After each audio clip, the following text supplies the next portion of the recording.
Hello and welcome to what will be the third video for the new card set. So the Dreadnought Gorilla is our first card here. It is an 8-drop 8/8 legendary Portalcraft fanfare. If Resonance is active for you, or if an allied Natura and Great Tree is in play, gain Storm. So reasonably easy Storm condition, pretty cool Storm card.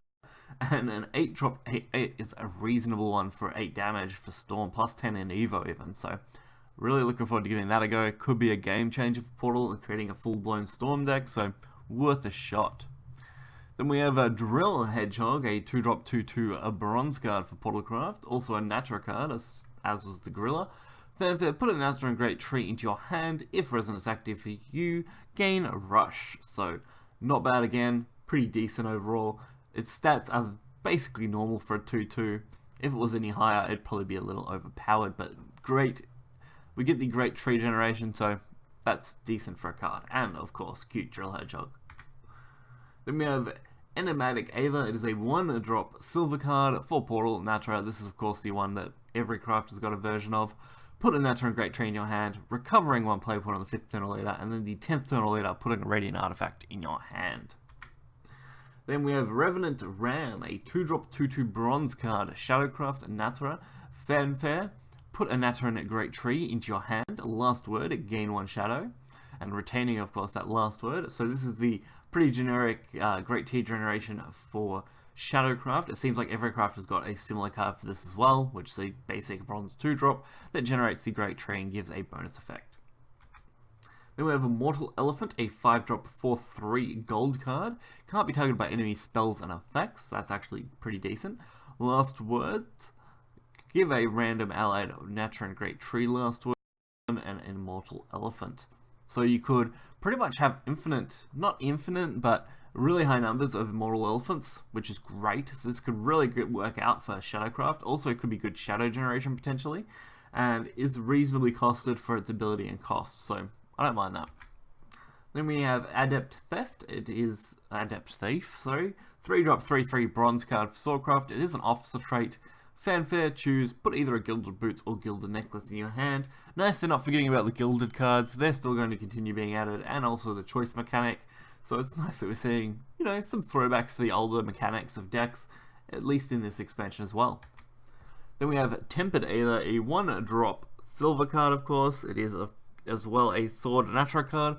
Put a Natura and Great Tree in your hand. 5th turn or later, recover 1 play point. If it's your 10th turn or later, give +1 to all allied followers. Not too bad. 10th turn or later, a little awkward, but not a bad effect. Overall, these are just great Natura and Great Tree effects. Also, the fact that you can recover a play point, making it basically free for that chance is pretty good as well. Then we have Vampire Seeker, a 4-drop 4/4 silver card for Bloodcraft, fanfare. Draw cards until there are 5 cards in your hand. This is not a bad stock card, honestly. It will basically refill your entire hand. Well, not entire hand, just over half your hand, I would say. But when you're playing Blood 5 cards, it's pretty good, so I don't mind this card at all, and it could be interesting to use in potentially maybe a Mecha Blood if you're looking for draw power. Well, not that Mecha Blood needs it, of course. Then we have Yuzu, Righteous Demon, a 7-drop 4/4 legendary for Bloodcraft. Accelerate 2. Destroy an enemy follower with 4 defense or less. Deal 2 damage to your leader. So it's got a pretty generic destruction effect with also a ping to leader effect. And then its normal fanfare is destroy 2 enemy followers. If Vengeance is not active for you, give your leader the following effect at the start of your next turn. Recover 2 less play points. So basically one of those play point reduction cards that stops you from generating play points. I think we've had one similar to this for Blood before, but pretty overall okay card. I wouldn't say crazy good, but definitely reasonable. Then we have Giving Gourmet. Is a 5-drop 4/4 silver card for neutral. Fanfare, give +1/+1 to all allied followers. If there are any Natura cards in your hand, give +2/+2 instead. So this is actually not bad for adding, obviously, buffs to cards, buffs to boards. Potentially a Natura buff could be interesting. This is almost the, I want to say, what's it called? Sorry, the Alice of this expansion for the Natura cards. Very straightforward, simple, and could be run in any deck. Then we have Gourmet's Emperor Kitchen. It is a 3-drop gold card. It is a neutral. deal 5 damage to an enemy follower. If you can evolve and have more evolution points than your opponent, put a Flaming Hot Fire in your hand. The Flaming Hot Fire, I thought I had that here, but I can't see it anywhere. If we come across it, we come across it. Otherwise, I'll look it up at the end of the video and go over what it does. Shiva, it is a 6-drop of 5/6 legendary neutral ward. Fanfare, give your leader the following effect. At the end of your 6th, 9th, and 12th turn, restore 2 defense to your leader. At the end of your 7th, 10th, and 13th turn, give +1 to all allied followers. At the end of your 8th, 11th, and 14th turn, deal 4 damage to the enemy leader. This effect is not stackable and lasts for the rest of the match. So overall, an interesting card. I can see it has some potential with maybe Jerry, because of course you'd only need to drop 1 of this, although Jerry itself does fairly decently, so maybe not, but you could potentially run this in pretty much any deck. Dragon could take advantage of it earlier, so you could generate it, get it out a little bit earlier, and worry about the effects adding later on, which could be good.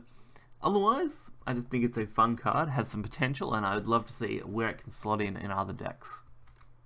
Here we have Alchemical Confactor. Don't know what I would read that as. Either way, it is a 3-drop 1/2 neutral card. Fanfare, randomly put 2 Natura cards from your deck into your hand. So this is actually a pretty decent tutor. Getting 2 cards for basically 3 play points is good overall, and generating a 1/2 body is nothing too bad.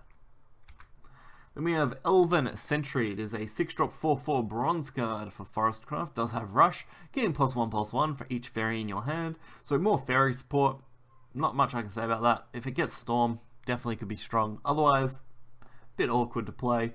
So overall, we'll move on to the next one, which is a Blossom Spirit, a 2-drop 1/3 forest card for Natura. At the end of your turn, if an allied Natura and Great Tree is in play, summon a fairy. Whenever an allied fairy comes into play, give it +1/+1. So another buff fairy support. Seems like fairy support is something going strong for this deck and this expansion, which makes sense. The expansion is based around mostly forest, as far as you look at the cards and generic things that are coming out of it. Then we have Artifact Call, a 2-drop gold spell card for Portalcraft. Put a random artifact card from your deck into your hand. If Resonance active for you, put 2 artifact cards instead. So pretty generic artifact gaining card. Don't find it too bad at all, actually, and I love the artwork. Very nice. Dazzling Archer, it is a 7-drop 4/6. Of course, is a bronze for Portalcraft. Crystallize, countdown 2 at the end of your turn. Put an artifact and an ancient artifact into your deck, so not a bad amulet. And then Fanfare, deal 4 damage to an enemy follower, so not overall bad. The enemy follower is awkward. I'd much rather use this for its Crystallize effect, but otherwise, good. We have Cradle of Dark Divinity, a 7-drop 4/5 for Bloodcraft, of course a legendary. Natura, Fanfare, restore 3 defense to your leader. If an allied Natura and Great Tree is in play, give it the ability to evolve for 0 evo points. Evolve, give your leader the following effect at the end of your turn. If you have at least 8 cards in your hand, randomly discard cards until you have 7 cards. Yeah, randomly discard cards until you have 7 cards in your hand, and then deal X damage to the enemy leader. X equals 2 times the number of cards discarded. At the end of your turn, draw 1 card. These effects are not stackable and last for the rest of the match. So, at the end of your turn, if you have 8 or more, so you could potentially be generating at least 2, potentially, every turn, which could be interesting. Definitely one I want to check out. Could be a more control-y style deck, which we haven't seen a decent control blood deck for a while, so could be interesting. Then we have a Saintly Squeaks, 2-drop 2/2 bronze card for Havencraft, Natura. Fanfare, put a Natura and Great Tree in your hand. If at least 2 allied amulets are in play, gain Storm, so not bad, Storm for Haven. Also the potential to go with the Natura archetype works well, and overall is just a reasonably good bronze card. Then we have a Dollminster, is a 2-drop 2 bronze card for Portalcraft. Fanfare, enhance 6, put a puppet into your hand and give it Bane. So basically just some puppet generation. I don't really like this card, bit high cost for the enhance. And the basic card is not that good, doesn't have any other bonuses, so it's a generic 2/2. Really awkward. So Lonesome Spectre is a 5-drop 5/4 bronze card for Shadowcraft. Last word, give your leader the following effect. At the end of your opponent's turn, summon 2 ghosts and remove this effect. Not actually too bad. At the end of your opponent's turn, summon 2 ghosts. Yeah, you could take advantage of this, alright? Not too crazy, a pretty okay bronze card. Then we have Neptuna Tide Mistress. This is the 8-drop 5/5 legendary card for Dragoncraft. Accelerate 3. Summon a Megalo Orca, give it Storm. Ward, Fanfare, summon 2 Megalo Orcas. Whenever an allied Megalo Orca comes into play, give it Storm. Really like this card. Really like this card in particular. I've always been a big fan of Ocean Dragon, as I put it. Megalo Orcas, really fun. Want to see more ocean-based cards for Dragon potentially. So this card fits that archetype and is legendary, so that could be really fun if we can pull this card off. Then we have Bubbleborn Mermaid is a 2-drop 2/2. Fanfare, randomly put either a Glistener Mermaid Healer or a Gadget Mermaid into your hand. I don't know if we actually get to see what the Mermaid Healer and the Gadget Mermaid are either. They've for some reason been skipping out some tokens when they announce some of these cards, so I might go to the webpage and take a look at these and then bring it up for you in a minute, so we'll take a look at those as well. I'll just have to remember. Then we have Lightning Velociraptor is a 2-drop 2/2 bronze card for Dragoncraft. Natura, Fanfare, put a Natura and Great Tree in your hand. If Overflow is active for you, put 2 in your hand instead. I actually don't mind this too much. The Overflow giving 2 trees, good generation card. Otherwise, the normal effect is still a good generation card, so overall a good bronze for Dragoncraft.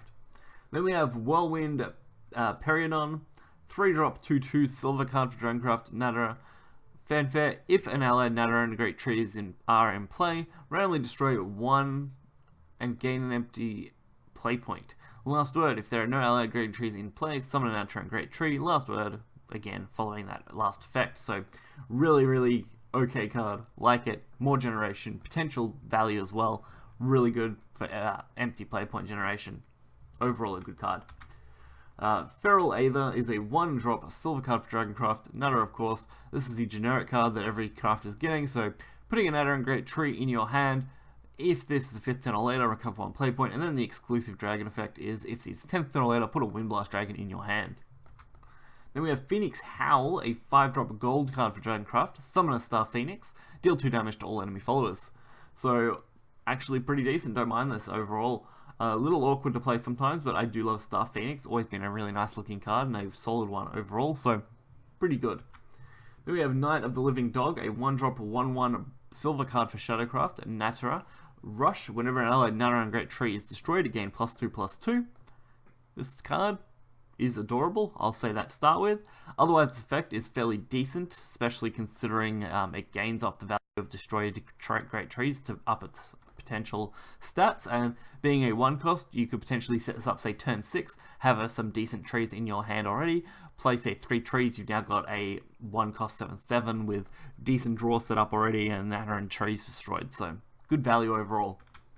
Then we have Angel's Hollow Feather is an 8-drop 4/5 gold card for Havencraft. Natura as well. Storm, whenever an allied amulet is destroyed, subtract 1 from the cost of this card. If the amulet destroyed is Natura and Great Tree, subtract 1 more, so you potentially can get this down to a 6-cost fairly easily, or even cheaper, which is crazy to think about.